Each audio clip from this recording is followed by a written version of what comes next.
चतुर्थी के दिन जो महिलाओं को सौगात दिया है, तीज के दिन जो महिलाओं को सौगात दिया है, महिलाएं कमर कस चुकी है, दुर्गा का रूप लेंगी, लक्ष्मी का रूप लेंगी। जब एक बार 181 बहनें गरजेंगी तो फिर उस नए लोकसभा का स्वरूप क्या होगा। भारत ऐसे ही अपनी छवि को विश्व के पटल पर रख चुका है। नमस्कार, हमारा नाम है समरीन और आपने देखना शुरू कर दिया है लाइव सिटीज। देखिए, संसद का विशेष सत्र चल रहा है। आपको मालूम है कि संसद के विशेष सत्र का आज तीसरा दिन है। देखिए, आपको ये भी मालूम है कि अब कार्रवाई जो है पुरानी संसद में नहीं बल्कि नए संसद में होगी। नए संसद में प्रवेश करने के साथ ही पीएम मोदी ने मास्टर स्ट्रोक खेल लिया।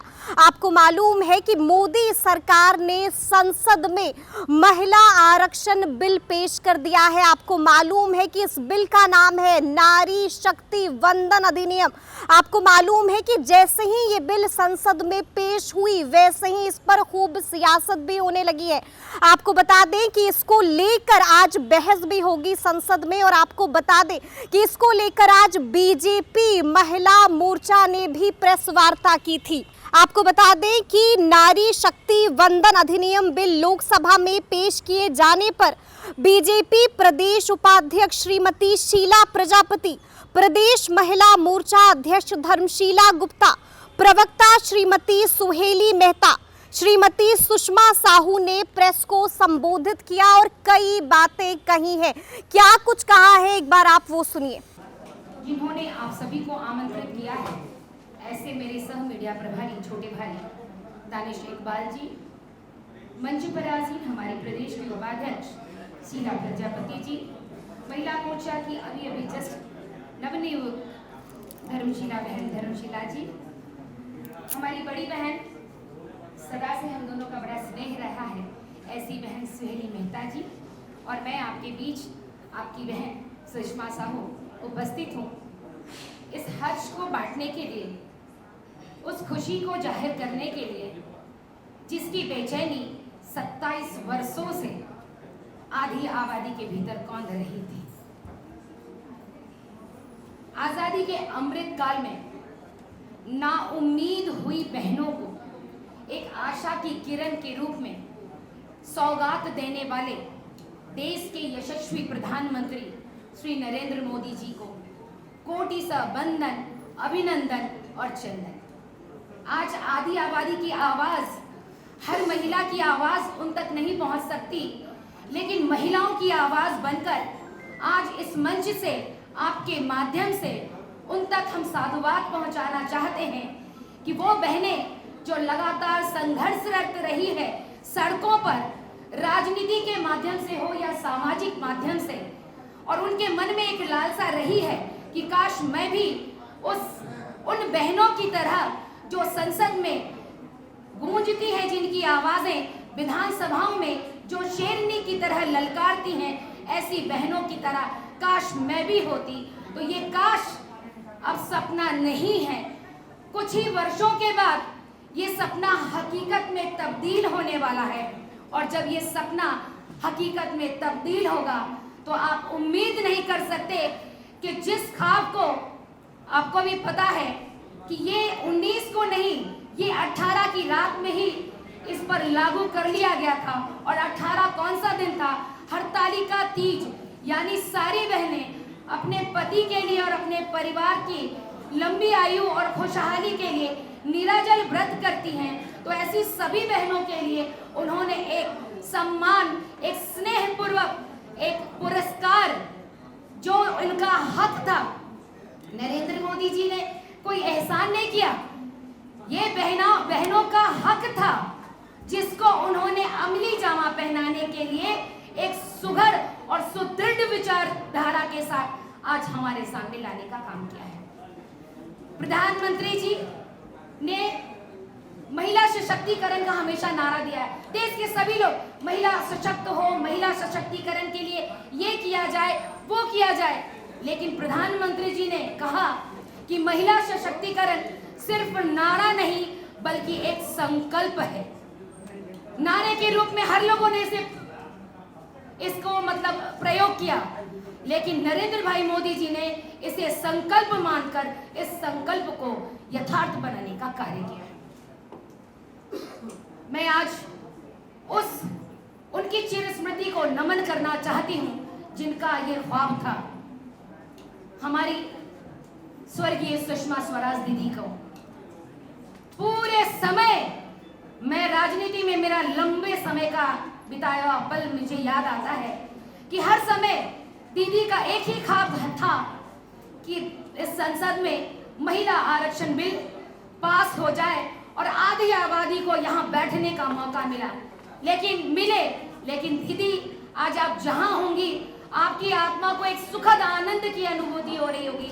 वो ये सोच करके कि जीवन में जीते जी तो मैंने वो चीज नहीं देखा, ये सपना तामीर होते नहीं देखा, लेकिन आज उनके भाई नरेंद्र मोदी जी ने उन्हीं के सहभागी सहकर्मी जो उनके साथ लोकसभा में आज एक सदस्य के तौर पर हैं और देश में नेतृत्व कर रहे हैं, उन्होंने आज ये सपना उनका पूरा कर दिया।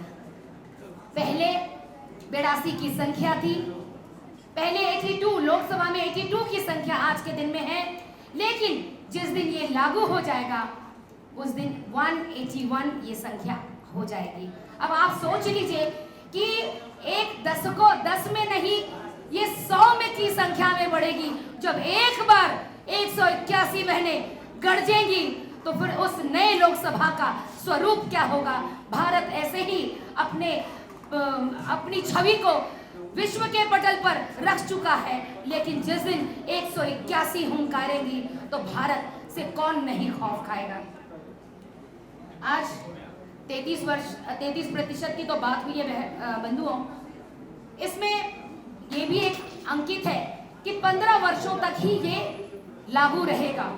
15 वर्ष के बाद अगर संसद को लगेगा कि हाँ मुझे इसको आगे रखना है, जैसे हमारा आरक्षण पिछड़ा आरक्षण है, उस समय क्या था कि लोगों को लगता था कि नहीं 10 वर्षों के लिए रखा जाए, 10 वर्षों के बाद लोग जब समकक्ष हो जाएंगे तो इसकी फिर समाप्ति कर दी जाएगी। लेकिन ये आरक्षण 15 वर्ष नहीं, 25 वर्ष नहीं, उससे भी अधिक वर्ष हो गए और आज भी अनवरत चल रहा है। तो मुझे लगता है कि 15 वर्षों के बाद महिलाओं की आवाज को दबाने वाला संसद में कोई नहीं होगा और ये 15 वर्षों के बाद भी अनवरत यूं ही चलता रहेगा और तब तक चलता रहेगा जब तक महिलाएं सचमुच में सशक्त ना हो जाए और उनको पुरुषों के बराबर उनको आरक्षण की जरूरत ना हो, वो पुरुषों की सहभागी बन करके एक साथ कदम ताल मिला करके बराबरी की संख्या में संसद में हुंकार भरेंगे। आज संपूर्ण भारत नारी शक्ति बंधन अधिनियम की शुरुआत को लेकर आनंद उठा रहे हैं। नारी को सशक्त बनाना माननीय प्रधानमंत्री नरेंद्र मोदी जी की प्रतिबद्धता अटूट प्रतिबद्धता दिखाई पड़ती है। अफसोस की बात है कि विपक्ष इसे पचा नहीं पा रहा है और इससे भी अधिक शर्मनाक बात यह है कि हमेशा कांग्रेस पार्टी और उनकी सहयोगी पार्टी ने महिला आरक्षण बिल को लेकर कभी गंभीर नहीं हुआ। हमेशा उनका रवैया प्रतीकात्मक रहा और या तो उन्होंने कानून को तोड़ने की बात की या फिर विधेयक को नहीं मानने की बात की। उनका दोहरा चरित्र किसी से छुपा नहीं है, चाहे वह कितना ही स्टंट लगा लें।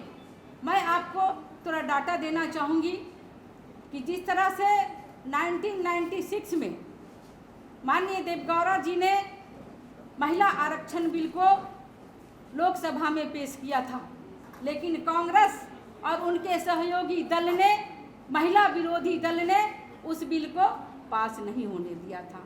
उसके बाद 1998 में भारत के पूर्व प्रधानमंत्री अटल बिहारी वाजपेयी जी के द्वारा महिला विधेयक को संसद में लाया गया। वहाँ पर पुनः कांग्रेस जो महिला विरोधी है और उनके सहयोगी दल ने महिला आरक्षण बिल को पास नहीं होने दिया।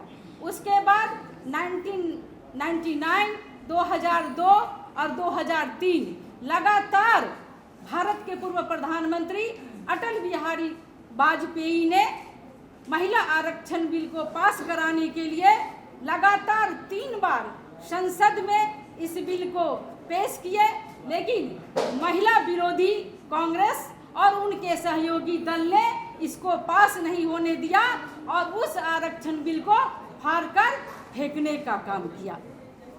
2008 में मनमोहन जी की सरकार आई, उन्होंने राज्यसभा में महिला आरक्षण बिल को पेश किया, वहाँ भी वो पास नहीं हो पाया। फिर 2010 में उन्होंने लोकसभा में महिला आरक्षण बिल को पेश किया, लेकिन उनके ही सहयोगी दल, उनके ही सरकार की कांग्रेस महिला विरोधी सरकार और उनके सहयोगी ने महिला आरक्षण बिल को पास नहीं होने दिया।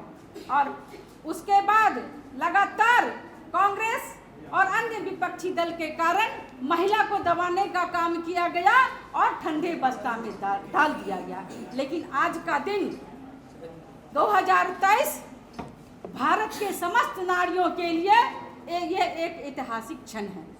माननीय प्रधानमंत्री आदरणीय श्री नरेंद्र मोदी जी और कैबिनेट को बिहार ही नहीं, देश के समस्त महिलाओं की ओर से कोटिशः आभार व्यक्त करना चाहते हैं, जिन्होंने 3 दशकों के बाद उन प्रखर महिलाओं को, उन वंचित महिलाओं को नेतृत्व करने की क्षमता प्रदान करने के लिए ये नारी शक्ति बंधन अधिनियम नए संसद भवन में नई ऊर्जा, नई जोश और नारी शक्ति बंधन अधिनियम आरक्षण बिल को लेकर के लोकसभा में पेश किए हैं। माननीय नरेंद्र मोदी जी प्रधानमंत्री नारी को आत्मनिर्भर बनाने, उनको सबल बनाने और उनको नेतृत्व क्षमता प्रदान करने के लिए हमेशा सदैव तत्पर रहे हैं। जो आप लोग देख रहे हैं किस तरह से सारा देश और बिहार की समस्त महिलाओं खुशियां मना रही हैं। ये ऐतिहासिक क्षण है।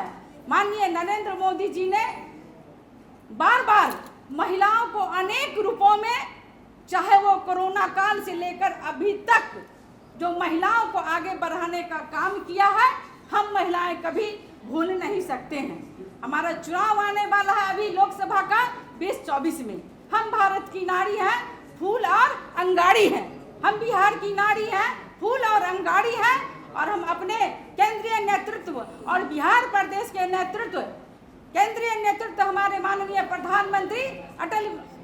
प्रधानमंत्री श्री नरेंद्र मोदी जी, हमारे राष्ट्रीय अध्यक्ष श्री JP नड्डा जी, श्री अमित शाह जी और हमारे बिहार के यशस्वी प्रदेश अध्यक्ष आदरणीय श्री सम्राट चौधरी जी को हम लोग आश्वस्त करना चाहते हैं, उनको विश्वास दिलाना चाहते हैं कि जिस तरह से माननीय प्रधानमंत्री नरेंद्र मोदी जी ने जो ये गणेश चतुर्थी के दिन जो महिलाओं को सौगात दिया है, तीज के दिन जो महिलाओं को सौगात दिया है, महिलाएं कमर कस चुकी है, दुर्गा का रूप लेंगी, लक्ष्मी का रूप लेंगी, सरस्वती का रूप लेंगी और बिहार की 40 सीट पर कमल ही कमल खिलेगा और भारतीय जनता पार्टी की सरकार ही फिर से केंद्र में बनेगी।